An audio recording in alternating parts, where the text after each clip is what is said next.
The cafe was called the Marigold, and Dot had run it for longer than she cared to count. And in all that time, she had kept one small tradition that cost her almost nothing and pleased her more than she could say. Every morning, before she unlocked the door, she folded the day's newspaper open to the crossword and hung it on its little hook by the window, with a pencil on a string beside it, for anyone who wished to sit a while with their coffee and puzzle over a clue or two. It was the sort of small kindness that a cafe can offer that a person cannot get at home, the company of shared thing, the sense that the paper on the hook belonged to everyone and no one, that had never married and had no children and had sometimes wondered in the small hours whether the cafe had been her whole life and whether that was a sad thing or not. She had decided in the end that it was not. For a cafe is a place where lives touch, lightly and daily, and that had spent 40 years at the still center of a great deal of quiet human warmth, pouring the coffee, remembering the orders, watching the regulars grow old at their tables. She knew more about the hearts of her town than the town would ever have guessed. It was, she thought, a fine thing to know. Most days a few clues got filled in a few different hands, and Dot would throw the paper out at closing and hang a fresh one in one. She never thought much about it. Until the winter, she began to notice that the crossword was being finished. Not finished all at once, and not by one hand. That was the curious part. When Dot took the paper down at night, the crossword would be complete, or very nearly, but filled in two quite different sorts of writing. One was small and neat and slanted, the hand of someone patient and precise, and it did the clues that ran across. The other was rounder and softer and pressed a little harder on the page, and it did the clues that ran down. And there was one more thing, the thing that made Dot stand at the counter with the paper in her hand, and a slow smile started. Whoever they were, these two, they never quite finished it. Each of them, every day, left the very last of their clues undone. The across hand would leave one across clue blank. The down hand would leave one down, as though each were saving the other a little something to find, as though neither wanted to be the one to finish it and so end the game. At first, I thought it must be a coincidence, two strangers who happened to share a paper and happened, each, to leave a clue. But a coincidence does not repeat morning after morning all winter long. This was a habit, and more than a habit, for a habit is a thing you do without thinking, and this, Dot could see, was done with the greatest care. The blank each of them left was never a clue they could not solve. It was always an easy one, an obvious one, the kind of person leaves on purpose, the way you might leave the last biscuit on the plate, not because you do not want it, but because you want the other person to have it more. Dot began, without quite meaning to watch, and she saw that there were two of them, just as the two hands had told her, and that they never came at the same time. First, very early, when the cafe had only just opened and the light was still gray, there came a man. An older man, neat and quiet, in a coat that had been good once and was cared for still, who took the paper down and sat at the window table and worked at it slowly over a single cup of coffee, the small slanted across clues appearing one by one under his pencil. And always, before he left, he would hang the paper back on its hook, and Dot noticed that he took a moment each morning to read what the other hand had written the day before, the round, soft down clues, and that something in his face softened when he did. He never wrote a word of complaint, this man, never a word of anything at all but the clues and now and then his small, kind margins. But Dot, who had grown skilled over 40 years at reading the things people did not say, understood that the early mornings at the window with the paper were, for him, the best part of the day that did not otherwise hold a great deal. She had seen the look before.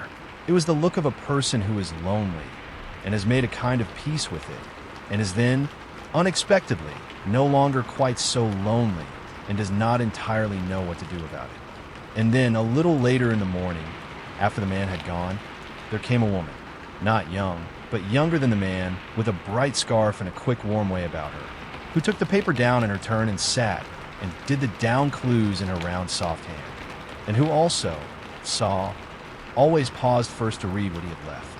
Once Dot watched her read a particular answer he had filled in, some ordinary word, and laugh softly to herself, and shake her head, and write her own answer just beneath it with what could only be called affection. They had never met, Dot was nearly sure of it. They had never once been in a cafe at the same moment, never seen each other's faces, knew each other only as a hand and a habit and a way of leaving one clue unfinished. And yet they were, Dot realized, standing at her counter with a dishcloth forgotten in her hand, quite thoroughly courting. Courting in pencil, courting in a language of empty squares. It went on like that all through the winter, and Dot, who had a soft heart under her brisk manner, watched over it the way you might watch over something small and wild that had chosen, for reasons of its own, to build its nest on your windowsill. She began to notice the little things they left each other, over and above the clues. A word underlined that did not need underlining, but happened to be a kind one. A tiny note penciled in a margin, once in the man's neat hand, that said only, "You were right about 7 across, I should have trusted you." And beneath it, the next day, in the round soft hand, "I usually am. Do not tell anyone." Another morning the man had left, tucked in a corner where a stray answer might go. A single word that was not an answer to anything, only a small gift, courage. And the woman had studied it along while Dot saw, before she wrote beneath it, in her round soft hand, "Thank you. I needed that one today." They did not know each other's names. They did not know each other's faces, nor ages, nor whether they were married or free, happy or sad. They knew only that every morning, in the grid of a shared newspaper, someone unseen was glad that they existed, and had taken the trouble to say so, in the only language they had. And once, near the middle of a gray February, the woman had left the whole crossword done, but for a single clue, for letters, and had drawn a small, careful arrow to it. And the clue was a warm one to be asked of stranger.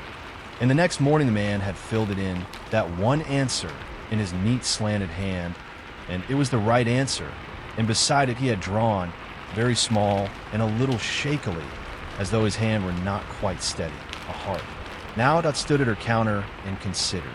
It would have been the easiest thing in the world to leave it be, to let the two of them go on forever in their gentle game of empty squares, never meeting, safe in the pencil and the paper. And there was a part of her that wanted to, for it was a lovely thing exactly as it was. But there was a larger part that thought of the man's shaky little heart, and the woman's do not tell anyone, and knew that a thing so carefully begun deserved, at last, a chance to become real. She thought about it for the better part of a week, turning it over as she wiped the tables and worked the machine. She did not want to frighten them. A thing so shy might startle and vanish if it were rushed like a bird at a window.